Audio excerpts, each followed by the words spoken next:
नमस्कार and welcome you all to Career 247। मैं हूं प्रशांत धवन। अगर आपने चैनल को सब्सक्राइब नहीं किया है तो subscribe to Career 247 now. Recently USA के बारे में देखिए ऐसे डिटेल्स सामने आए हैं जो जानकर शायद एक बार को आप भी कह दें कि कभी भी भारत को अपने मिलिट्री प्लान्स, अपने लार्जर प्लान्स कभी भी यूएसए के साथ शेयर नहीं करने चाहिए।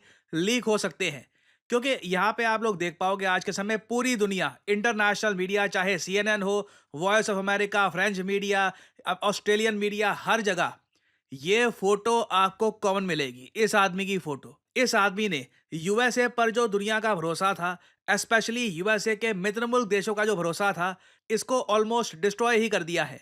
यहाँ पे आप जो फोटो देख रहे हैं ये है आसिफ रहमान की। नाउ आसिफ रहमान देखिए एक अमेरिकी नागरिक था, अभी भी है, और ये सीआईए में काम कर रहा था। नाउ सीआईए में काम करते करते इसने ईरान और इजराइल वॉर से रिलेटेड बहुत सारे डिटेल्स लीक कर दिए, ऐसे डिटेल्स लीक कर दिए। और जब मैं कहता हूं डिटेल्स लीक कर दिए, तो इस आदमी ने देखिए इजराइल का जो भी प्लान था कि कैसे ये लोग ईरान पे अटैक करेंगे, कब अटैक करेंगे, कितना बड़ा अटैक होगा, ये सारी डिटेल्स आसिफ रहमान ने लीक कर दी थी ईरान को। और उसके बाद ईरान ने दुनिया को कहा कि हाँ, हमको पता है इजराइल इस तारीख को अटैक करेगा, ऐसे अटैक करेगा, यहाँ पे अटैक करेगा। इज़राइल शॉक था उस वक़्त। आपको याद होगा आज से 2 महीने पहले मैंने ये वीडियो करी थी upload. Israel was going to destroy Iran. Israel ने देखिए एक बड़ा प्लान बनाया था कि ये तेहरान समेत ईरान की कई जो इनके वेरियस शहर हैं, उन पर हेवी बॉम्बिंग करेंगे। इज़राइल की एयरफोर्स तैयार थी। ये वो टाइम था जब आपको याद होगा हमास के चीफ को मारा गया था। कभी ईरान अटैक करता था इज़राइल को, कभी इज़राइल अटैक करता था ईरान को। अचानक से इज़राइल रुक गया। रीज़न इसका ये था कि ईरान ने दुनिया को बता दिया कि हाँ, देखिए हमको पता है इज़राइल का प्लान क्या है, हमारी इंटेलिजेंस इतनी बढ़िया है, हम सबको पता है कि इज़राइल क्या करने वाला है, आने दो इज़राइल को, उनकी एयरफोर्स का हम वेट कर रहे हैं। इज़राइल वाज़ शॉक्ड कि हमारे सारे प्लान्स लीक हो गए, सब कुछ हम जो करने वाले थे एवरीथिंग वाज़ लीक्ड। उसके बाद देखिए यूएसए में एक इन्वेस्टिगेशन हुई कि आखिर ये सारी जानकारी लीक कैसे हो गई, क्योंकि इजराइल जो करने वाला था ईरान के अगेंस्ट, इसके बारे में प्रॉपर जानकारी एक ही कंट्री को थी इजराइल के अलावा, वो था यूएसए। यूएसए अपने सैटेलाइट नेटवर्क से, उसके अलावा स्पाइस से प्रॉपर जानकारी रख रहा था कि इजराइल क्या करने वाला है इन केस कि अगर मान लीजिए कल को इजराइल कुछ ज़्यादा ही बड़ा अटैक कर दे ईरान पर, एक ग्लोबल वॉर स्टार्ट हो जाए, तो यूएसए सारी जानकारी अपने पास रख रहा था। अब आसिफ रहमान को देखिए पता नहीं क्या हुआ, इसने ये सारी जानकारी देखी कि अच्छा इजराइल इस तरीके से अटैक करेगा ईरान को, और इसने चुपचाप ये सारी जानकारी लीक कर दी ईरान को। ना यहाँ पे मैं ये एक बात बोलूंगा, हो सकता है कि आप लोग ये पूछें कि ये आदमी क्या पागल है, इसको पता नहीं कि इसकी नौकरी खतरे में आ जाएगी, इतना बड़ा ये रिस्क उठा रहा है। देखिए ईरान ने, मैं कहूंगा, इस आदमी को बैकस्टैप किया है। जब आसिफ रहमान को पता लगा ना कि जो जानकारी इसने लीक करी है ईरान को, ईरान इस जानकारी को लेकर चुपचाप बैठा नहीं।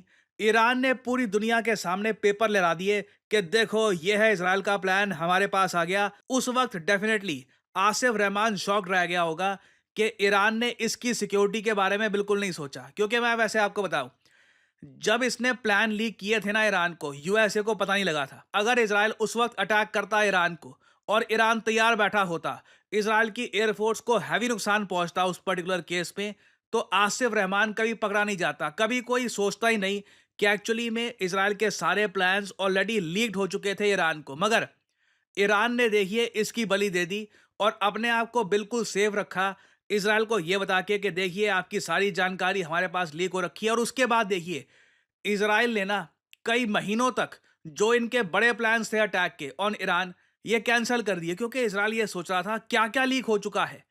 यूएसए की गवर्नमेंट में कैसे कैसे लोग आज के समय आ चुके हैं, कौन कौन लोग काम कर रहे हैं जो अपने देश से गद्दारी करने को तैयार हैं, जो इन्फॉर्मेशन लीक करने को तैयार हैं। और इसलिए आपने नोट किया होगा कि इजराइल की जो रेपुटेशन है, जिस तरीके से ये लोग अटैक कर रहे थे गाजा पे, लेबनान पे, ईरान के केस में आके इजराइल हमेशा रुक जाता था एक टाइम पर।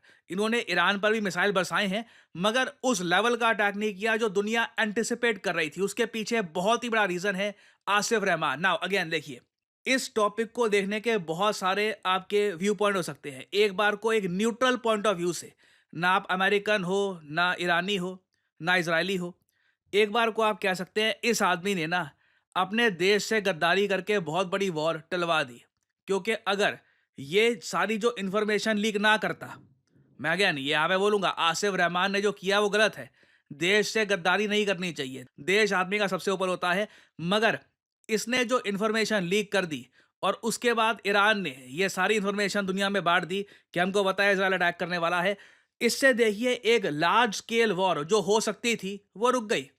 क्योंकि अगर ये इंफॉर्मेशन लीक ना करता, इजराइल एक हैवी अटैक कर देता ईरान पर, तो एक बार को हो सकता है कि जिस ईरान इजराइल वॉर के बारे में पूरी दुनिया बात कर रही थी, ये काफी हद तक हो ही जाती।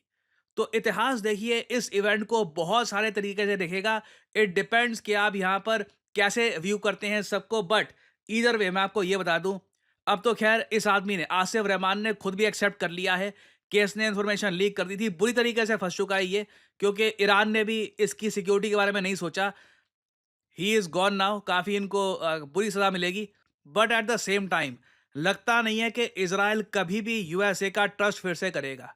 कि यूएस गवर्नमेंट में कौन कौन लोग बैठे हैं, उनके मन में क्या क्या बातें चल रही है, वो अंदर से किसको सपोर्ट करते हैं। तो this is a huge event.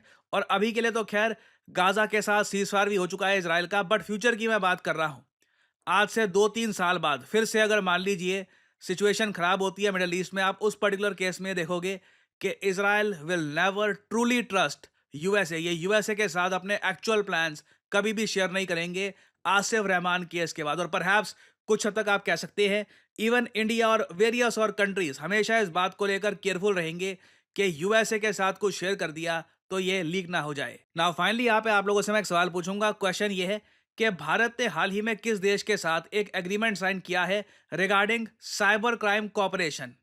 Recently ये एग्रीमेंट काफी न्यूज में था। बताइए किस कंट्री के साथ भारत ने साइन किया है ये एग्रीमेंट।